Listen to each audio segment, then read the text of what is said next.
구약성경 시편 145편 1절부터 6절까지 말씀입니다.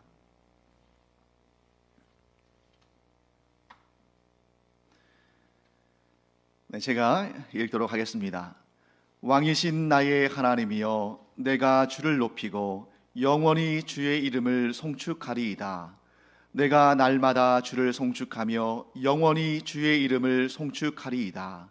여호와는 위대하시니 크게 찬양할 것이라. 그의 위대하심을 측량하지 못하리로다. 대대로 주께서 행하시는 일을 크게 찬양하며 주의 능한 일을 선포하리로다. 주의 존귀하고 영광스러운 위엄과 주의 기이한 일들을 나는 작은 소리로 읊조리리이다. 사람들은 주의 두려운 일의 권능을 말할 것이요 나도 주의 위대하심을 선포하리이다. 아멘. 고려가 멸망하고 조선이 건국되던 그 혼란하던 때에 우리나라의 역사상 가장 유명한 라이벌들 가운데 두 사람이 있었습니다. 한 사람은 여러분도 이름을 많이 들어보셨을 텐데요, 삼봉 정도전이라는 사람이고, 다른 한 사람의 이름은 태종, 조선의 3대 왕인 태종 이방원입니다. 정도전은 왕의 존재를 부정하지는 않았습니다. 그러나 이 나라를 운영하는 국정 운영의 중심은 재상들, 또 관료들, 이런 사대부들이 되어야 한다고 생각했습니다. 그가 그렇게 생각한 이유는 고려시대의 그 후반부에 굉장히 이렇게 막 정치가 혼돈스럽고 백성들이 살기 힘들고, 이러한 또 외국의 침입에 정당하게 또 넉넉하게 대응할 그러할 힘도 없고, 이러한 상황이 무능한 국왕이, 또 지혜도 없는 국왕이 권력을 탐하고 모든 것을 자기의 욕심껏 행사하기 때문에 그런 혼란과 무질서와 고통과 어려움이 있다고 생각을 했습니다. 반면에 주위를 쭉 둘러보니까 참 능력도 있고 인품도 훌륭하고 그런 훌륭한 능력을 가진 백성들, 사대부들, 학자들, 이런 사람들이 많이 있는데 그들이 이 사회 가운데서는 능력을 제대로 펼치지 못하는 그런 상황을 너무나 안타깝게 여겼습니다. 무엇보다 만일 재상, 예를 들면 영의정, 좌의정, 우의정, 또 판서들, 이런 재상들과 또 관료들이 부패하거나 문제가 있으면 얼마든지 교체할 수 있지만, 왕을 교체하는 것은 그렇게 쉬운 일이 아니고, 왕을 교체한다는 것은 어떤 혁명의 결과이기 때문에 나라가 더 혼란스러울 수 있기 때문에 이 무능하고 나약하고 문제 있는 왕이 나라를 통치하는 것보다는 이렇게 지혜 있고 능력 있고 또 언제든지 수시로 교체할 수 있는 이러한 재상과 관료들이 나라를 이끌어가는 것이 더 옳다 하는 그런 생각을 가졌습니다. 만일 이 정도전이 실각하지 않고 그가 제거되지 않고 그의 정치적인 사상이 조선에 그대로 반영이 됐다면 아마 우리나라도 지금 영국이 그러는 것처럼 입헌군주제의 모습을 띠고 있을지도 모를 일입니다. 반면에 이방원의 생각은 달랐습니다. 그런 무질서와 고통과 어려움의 원인은 왕권이 강하지 않기 때문이다. 절대적인 왕권을 가진 왕이 나라를 확고하게 붙들고 있으면 흔들릴 필요도 없고 외침에 대해서도 굉장히 강력하게 대응할 수 있고, 또 그러한 권모술수를 일삼는 그런 간신들을 이렇게 잠재우고 쫓아내고 나라를 평안하게 할 수 있을 것이다, 이런 마음을 가졌습니다. 자, 여러분이 만약에 이 둘 사이에서 어느 한쪽을 선택할 수 있는 그런 상황이 된다면 어느 쪽을 선택하시겠어요? 각자 저마다의 생각이 있죠. 각자 자기마다 자기의 생각이 있기 때문에 나는 정도전의 사상이 옳은 것 같다, 혹은 나는 이방원의 생각이 옳은 것 같다, 저마다 판단할 수 있습니다. 완전히 다른 두 사람의 그러한 생각이고 가치관이고 세계관이지만, 그런데 한 가지 측면에 있어서는 완전히 동일한 생각을 가지고 있었습니다. 그것은 무엇입니까? 내 생각이 옳다, 내 생각대로 해야 이 나라가 보존된다, 상대방은 틀렸다, 내 말대로 해야만 이 나라가 강력한 나라가 될 수 있다. 이렇게 생각한 것이죠. 정도전도 이방원도 각각 저마다의 생각이 있었고 그 생각이 서로 달랐지만 이 한 가지의 생각, 곧 자기 중심주의, 자기가 중심이 되어야 한다는, 그것이 재상이든 왕이든 내가 그 중심에 앉아서 내 힘으로 이 나라를 이끌어야만 이 나라가 평안하다는 그런 자기 중심적인 생각을 가지고 있었다는 것입니다. 사랑하는 성도 여러분, 이처럼 사람들은 모두 각자 자기의 나라를 만들며 살아갑니다. 무슨 거창한 소리냐고 저한테 반문하실 수도 있겠어요. 그거야 뭐 이방원처럼 왕족이거나 또는 정도전처럼 이 사대부에 명망 있는 그런 실권자이거나 이런 사람 정도 돼야 뭔가 나라를 꿈꿀 수 있지, 뭔가 대사를 꾸밀 수 있지, 나같이 평범하고 나같이 누가 알아주는 사람도 없고 나같이 미약한 사람이 무슨 나라를 이루며 살겠는가, 이렇게 반문하는 분도 계실 수 있습니다. 하지만 여러분, 이 시간 솔직히 자기 자신을 한번 돌아보시기 바랍니다. 아무도 알지 못하는 내 마음 속에서, 아무도 측량하지 못하는 내 세계관 속에서 우리는 저마다 내가 주인이 된, 내가 왕이 된 나라를 만들고 살아가려는 그런 욕구로 가득 차 있습니다. 아무도 나에게 터치하지 못한, 내가 전적으로 내 뜻대로 주관하고 싶은 그런 나라를 우리는 만들고 살아가고 싶어 한다는 것입니다. 그렇다면 우리 각자가 만들고 싶어 하는 나라는 어떤 나라인가? 나의 나라는 지금 어떤 상태인가? 우리가 한번 점검해 볼 필요가 있습니다. 오늘 우리가 읽은 시편 145편, 다윗 왕이 쓴 유명한 시입니다. 다윗 왕은 이렇게 노래하고 있습니다. 왕이신 나의 하나님이여, 내가 주를 높이고 영원히 주의 이름을 송축하리이다. 여러분, 수도 없이 많이 들은 구절일 거예요. 또 어떤 분은 이 구절을 암송하기도 하실 것이고, 또 찬양의 곡조에 이렇게 이 가사를 붙여가지고 우리가 찬송하기도 합니다. 우리는 다윗의 이 고백이 너무 친숙하기 때문에 이 고백이 얼마나 위대한 것인지를 때로는 간과하고 지나갑니다. 아마 이 가운데 신앙생활을 막 이제 시작하신 분이 아니라면 다윗 왕을 모르시는 분은 안 계실 거예요. 아니, 신앙생활 하지 않는 분들도 다윗 왕은 대부분 알고 있지 않습니까? 그래서 아마도 뭐 영미권에서 유럽이나 미국이나 캐나다나 이런 나라들에서 가장 많이 쓰이는 영어 이름은 아마 데이빗 아닐까요?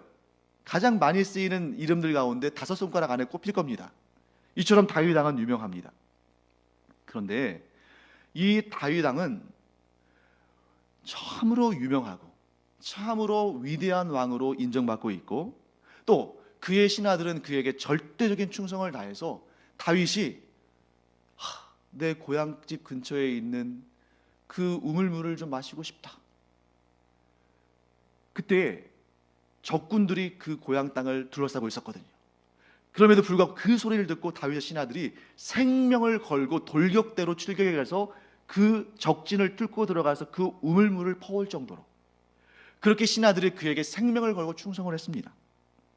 또 이스라엘 역사상 가장 위대한 왕 하면 다들 다윗, 다윗 이렇게 말하지 않습니까? 이 정도 되면 자신의 권력과 자신의 지도력과 자신의 인기에 취할 만도 한데, 그런 사람이 지금 뭐라고 고백합니까? 왕이신 나의 하나님이요. 만일 우리가 왕의 자리에 올라 있을 때, 만약 그렇게 상상해 보세요. 다윗과 같은 자리에 올라가 있다고 생각할 때 내가 과연 나의 왕됨을 자랑하지 않고 하나님의 왕되심을 이렇게 찬송할 수 있을까? 사랑하는 성도 여러분, 다윗의 고백이 우리의 고백되기를 간절히 축원합니다. 다윗이 지금 뭐라고 고백하고 있어요? 왕이신 나의 하나님이여, 내가 주를 높이고 영원히 주의 이름을 송축하리이다. 그런데 여러분, 놀랍게도 다윗이 이스라엘 왕으로서 승승장구할 때만 이런 고백을 한 것이 아닙니다. 그가 자기의 인생에서 가장 고통스러웠던 그 순간에,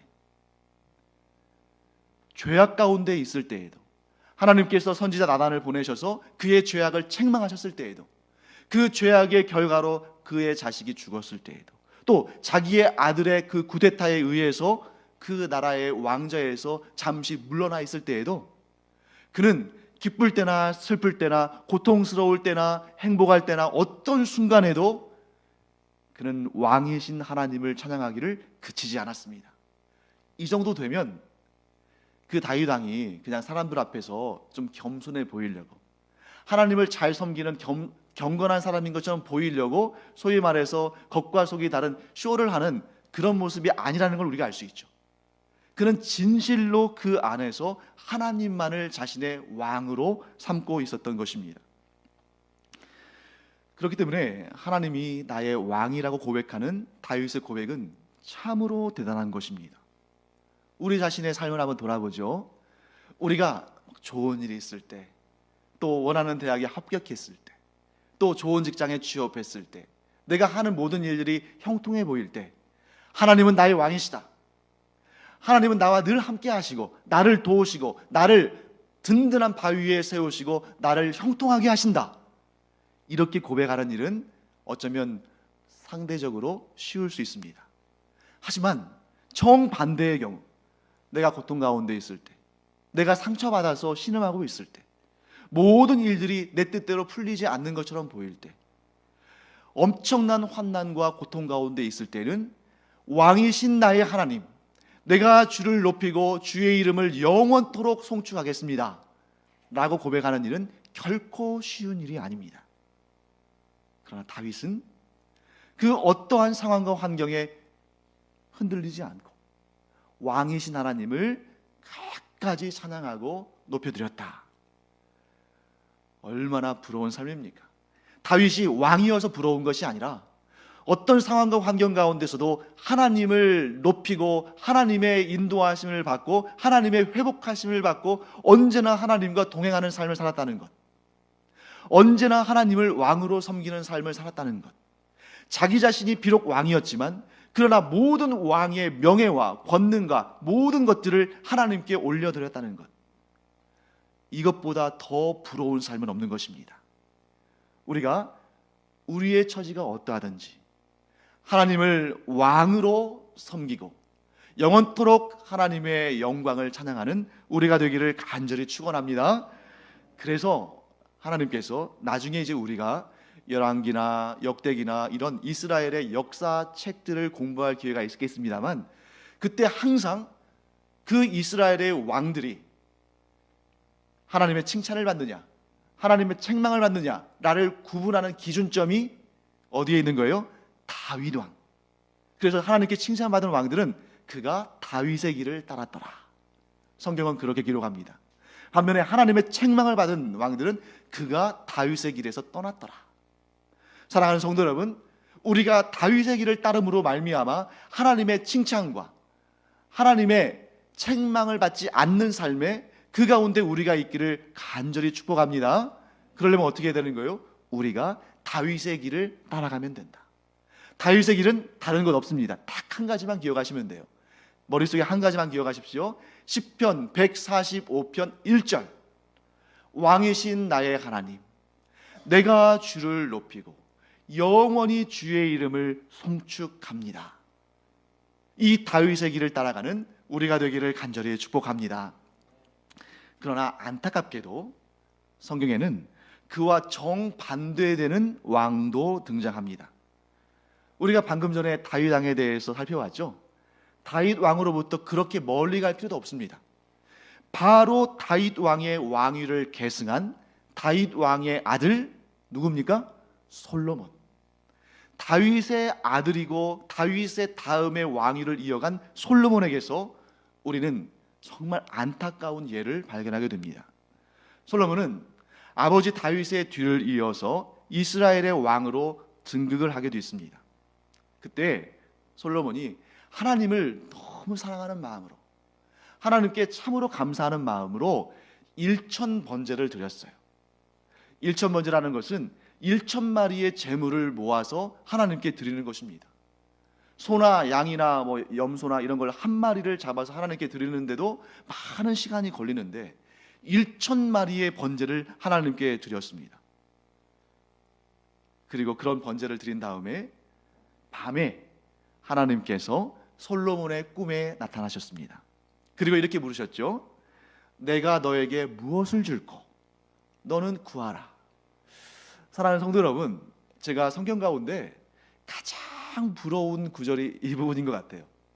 하나님께서 우리의 꿈 속에 나타나시든지 우리의 환상 가운데 나타나시든지 아니면 우리의 일상생활 가운데 나타나셔서 내가 너에게 무엇을 줄꼬? 너는 나에게 구하라. 이런 복이 우리 모두에게 있기를 축복합니다. 그런데 그때 이 기사가 성경에 실린 이유가 무엇일까? 한번 생각해 보세요. 여러분, 우리가 기도하는 중에 또 우리가 꿈을 꾸다가 또 우리가 일상생활 가운데서도 하나님을 만나서 하나님께서 이렇게 우리에게 말씀하시면 참 좋겠죠. 그런데 그런 역사가 이 솔로몬 한 명에게만 있지는 않았을 겁니다. 그런데 이 솔로몬의 이 역사가 성경에 기록된 이유는 하나님께서 너무너무 좋아하실 답을 솔로몬이 말했기 때문이에요. 하나님께서 너무 기뻐하시는 답을 솔로몬이 말했습니다. 솔로몬은 어떻게 했습니까? 자신을 위해서 장수를 구하지도 않았고 또 자기를 위해서 부도 구하지 않았고 또 자기를 위해서 그 원수와 대적들의 생명을 하나님께서 멸해 주실 것을 구하지도 않았습니다. 솔로몬은 뭘 구했냐면 자기가 이제 왕이 되었기 때문에 백성들을 어떤 경우에는 그 잘잘못을 심판하기도 해야 되고 또 백성들을 이끌어 가야 되는데 저는 아이와 같은 연약한 자이기 때문에 감당할 수 없습니다. 그러니 하나님께서 저에게 듣는 귀를 주시고 지혜를 주셔서 하나님의 뜻대로 저들을 잘 이끌어갈 수 있게 하여 주시옵소서. 이렇게 구했습니다. 하나님은 기뻐하셔서 그가 구한 지혜를 주셨을 뿐만 아니라 그가 구하지 아니한 부귀와 영광까지도 넘치게 부어주셨습니다. 얼마나 큰 지혜를 주시고 얼마나 많은 복을 주셨던지 이스라엘뿐만 아니라 주변 나라들 중에서도 주변 나라 사람들 가운데서도 솔로몬이라는 이름을 모르는 사람이 없을 정도였어요. 심지어 주변 나라의 왕들이 자기가 알아서 조공을 바치고 어떻게 해서든지 간에 솔로몬을 한번 좀 직접 만나고 싶어서 많은 선물들을 보냈습니다. 하지만 안타깝게도 그의 삶의 후반부는 너무나 처절하고 고통스러운 종말을 맞이하고 맙니다. 솔로몬이 추락한 것은 바로 이 사건 때문이었습니다. 솔로몬 초창기에는 하나님께서 주신 그 지혜를 가지고 겸손하게 하나님을 잘 섬기고 백성들을 잘 다스렸습니다. 그런데 어느 순간인가부터 이 마음속에 조금씩 하나님을 밀어내고 자기 자신이 왕의 자리에 올라가서 어떻게 하면 이 나라를 잘 내가 다스릴 수 있을까? 사실 여러분, 믿지 않는 사람들, 믿지 않는 왕들이라면 이런 생각 자체도 사실은 좋은 생각이에요. 내가 책임감을 가지고 이 나라를 어떻게 하면 잘 이끌어갈 수 있을까? 어떻게 하면 이 나라를 안전하게 할 수 있을까? 여러분, 왕으로서 이런 생각 가지면 참 기특한 거 아닙니까? 그런데 이 나라는 그냥 나라가 아니고 하나님께서 택하신 나라, 온 세상에 복음의 구원의 복음을 선포할 하나님의 택하신 나라였기 때문에 그 나라의 왕도 달라야 했습니다. 그 나라의 왕은 오직 하나님만 섬기며 하나님을 왕으로 삼고 하나님의 말씀에 순종하는 왕이어야 하는 거죠. 그래야 온 세계 모든 나라, 모든 인류를 구원할 수 있는 그러한 택함받은 나라의 지도자가 될 수 있는 거 아니겠습니까? 그런데 이제 그의 마음속에 점점 하나님을 이렇게 곁으로 밀어내고 그 나라의 중심, 그 나라의 왕좌에 자기가 앉고자 하는 마음을 갖기 시작했다는 거죠. 아마도 제 생각에는 이런 생각이 들었을 것 같습니다. 내가 바로 이 나라 이스라엘의 왕이 아닌가? 내가 아니면 누가 이 나라를 지키겠는가? 내가 아니면 이 나라를 누가 부강하게 만들고 주변 나라의 공격으로부터 안전하게 만들겠는가? 그러면 지금 내가 어떻게 해야 할까? 그 머리 좋은 솔로몬이, 그 지혜로운 솔로몬이 하나님을 떠나서 생각하기 시작하니까 엉뚱한, 하나님께서 참으로 보시기에 악한 생각들이 그 안에서 일어나기 시작했습니다. 차라리 그럴 경우에는 지혜롭지 못한 게 낫겠죠. 그런데 그 자기가 얻은 그 풍성한 지혜를 자기가 왕이 돼서 사용하니까 문제가 발생하는 겁니다. 그는 이렇게 생각했습니다. 그래, 지금 우리나라가 전 세계에서 가장 강한 나라가 아니라면 그 가장 강한 나라의 도움을 받으면 될 거 아닌가 하면서 그가 생각해낸 것은 뭐냐면 정략 결혼이었습니다. 여러분, 정략 결혼 아시죠?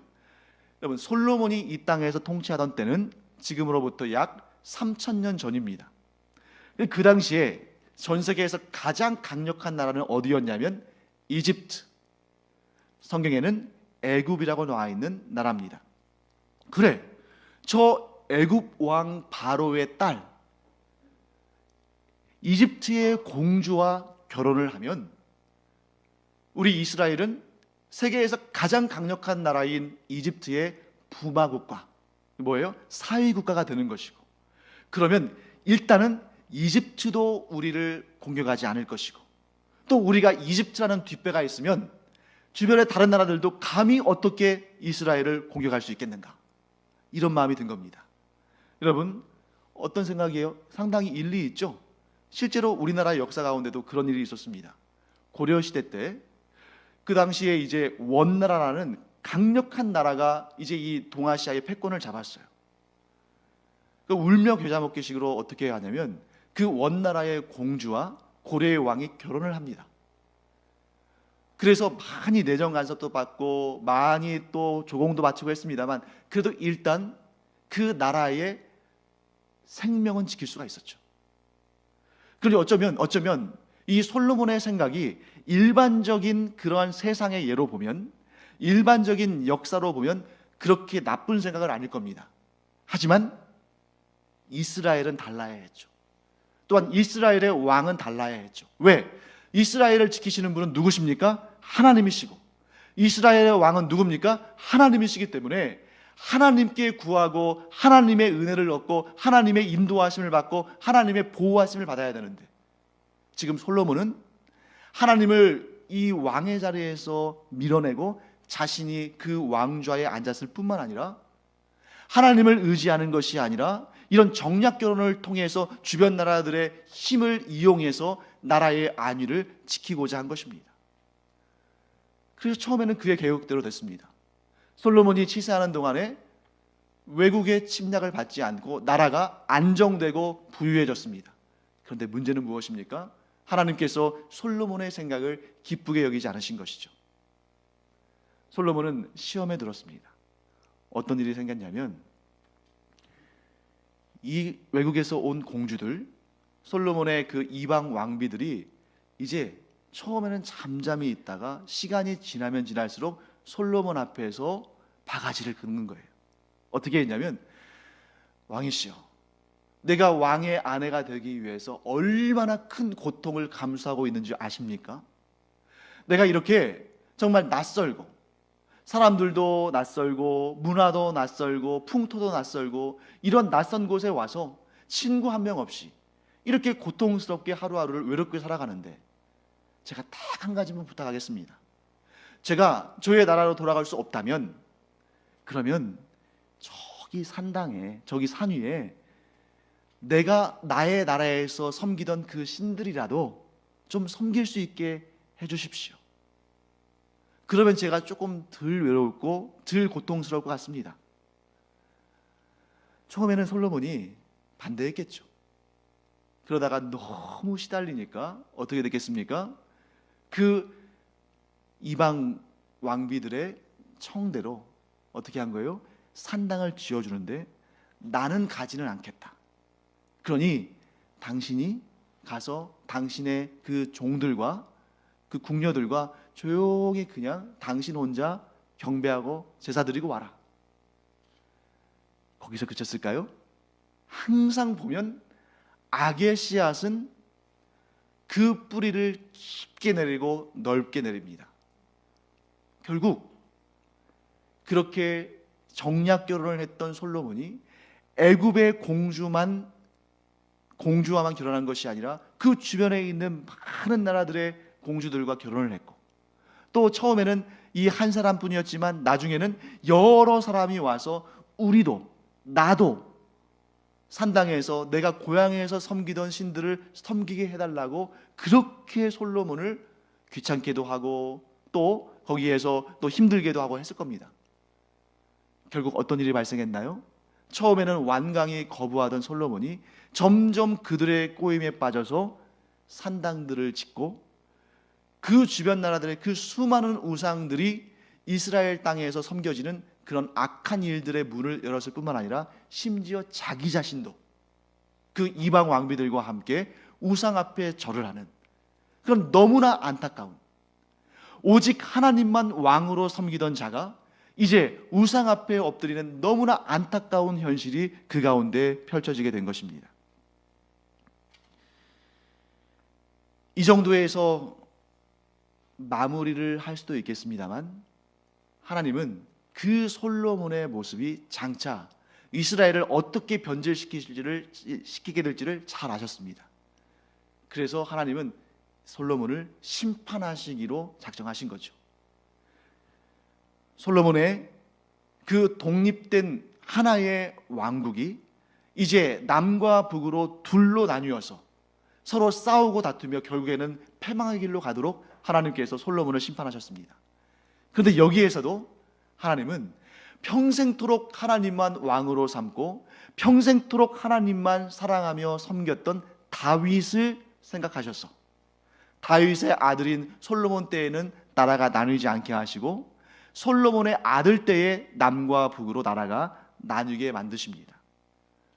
사랑하는 성도 여러분, 하나님이 왕이 되시는 나라를 만드는 일은 이처럼 참으로 힘이 든 일입니다.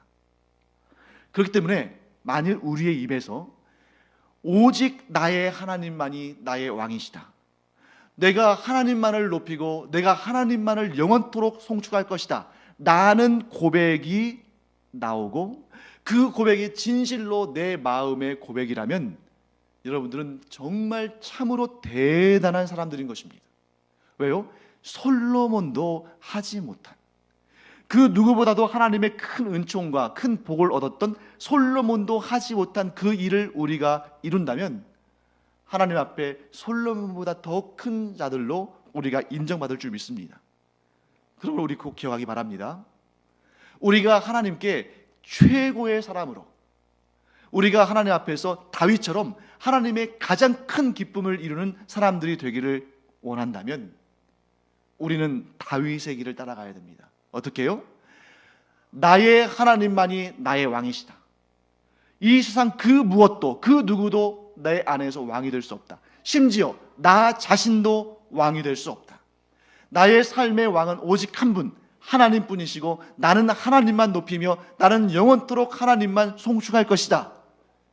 이 믿음의 고백이 여러분과 제 안에 있기를 간절히 축복합니다. 뿐만 아니라 그 믿음의 고백이 진실된 고백이기를 간절히 축원합니다. 속으로는 내 자신이 여전히 주인이고 내 자신의 유익을 위해서 살아가는 것을 간절히 바라면서 겉으로는 경건하는 거죠. 하나님이 나의 주인이십니다. 하나님이 나의 왕이십니다. 내 삶의 목적은 하나님의 영광을 위한 것입니다 라고 말한다면 사람은 속일 수 있지만 하나님은 속이지 못할 줄로 압니다.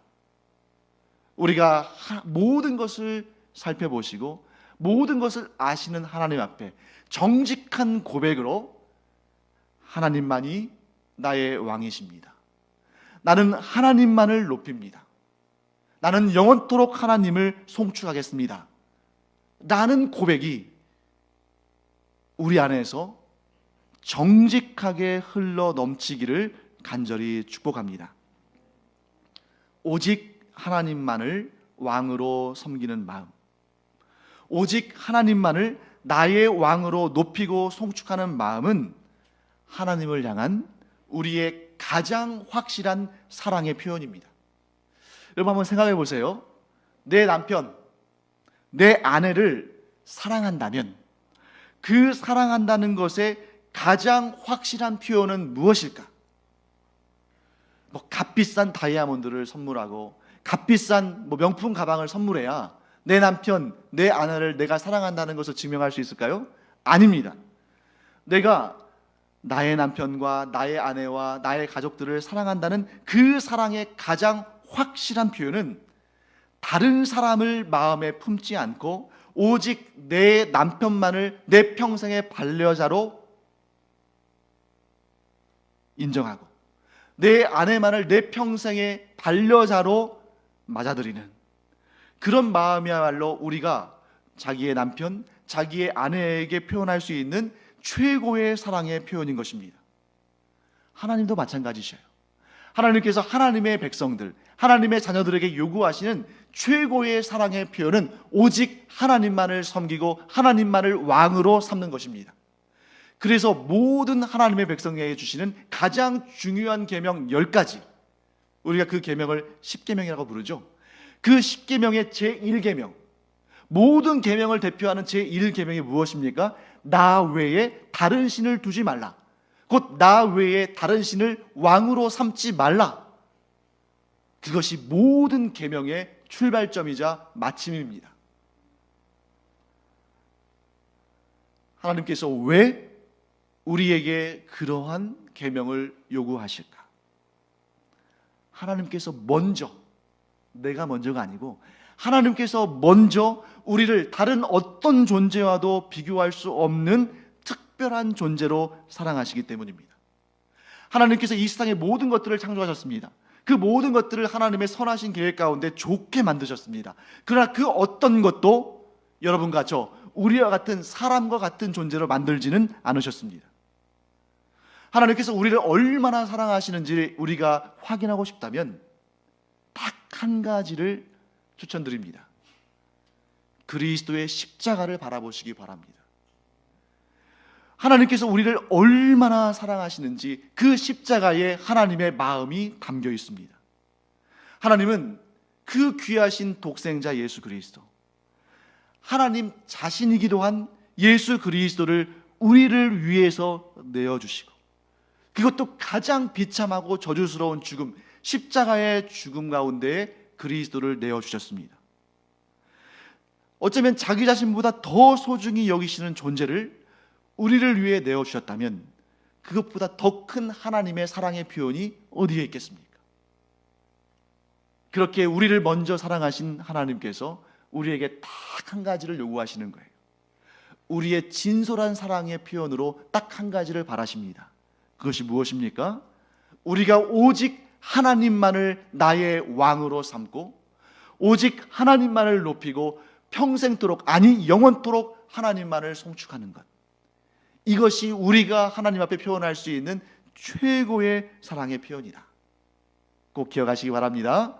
사랑하는 성도 여러분, 우리가 지금까지는 내가 내 삶을 이끌어가는 내 인생의 왕이었을지라도, 혹 내가 아니라도 다른 그 무엇인가가 나를 이끌어가는, 나를 다스리는, 나를 지배하는 왕이었을지라도, 이제는 우리가 오늘 이 시편 145편에 나오는 다윗의 고백과 같이 왕이신 나의 하나님, 내가 오직 하나님만을 왕으로 섬깁니다. 내가 오직 하나님만을 높입니다. 내가 영원토록 주님의 이름을 송축하고 주님만을 사랑할 것입니다. 그 무엇도 하나님처럼 사랑하는 그러한 대상을 저는 원치 않습니다. 이런 고백이 우리 안에 있기를 간절히 축원합니다. 기도하겠습니다. 하나님, 주님의 은혜를 감사드립니다. 다윗의 고백, 곧 하나님만이 나의 왕이시요 나는 영원토록 하나님만을 섬기며 송축하며 살겠습니다 한 그 다윗의 고백이 오늘날 우리의 고백이 되게 하여 주시옵소서. 그래서 하나님, 저희가 이 땅에서도 하나님의 그 은혜 가운데 살다 또 천국에 올라가서 하나님과 영원한 삶을 누릴 때에 우리가 다른 마음 품지 않고 오직 하나님만을 왕으로 섬겼다는 이 사실로 인해서 하나님과 함께 기뻐하는 은혜를 누리게 하여 주시옵소서. 감사드리며 이 모든 말씀 살아계셔서 역사하시는 우리 주 예수 그리스도의 이름으로 축복하며 기도합니다. 아멘.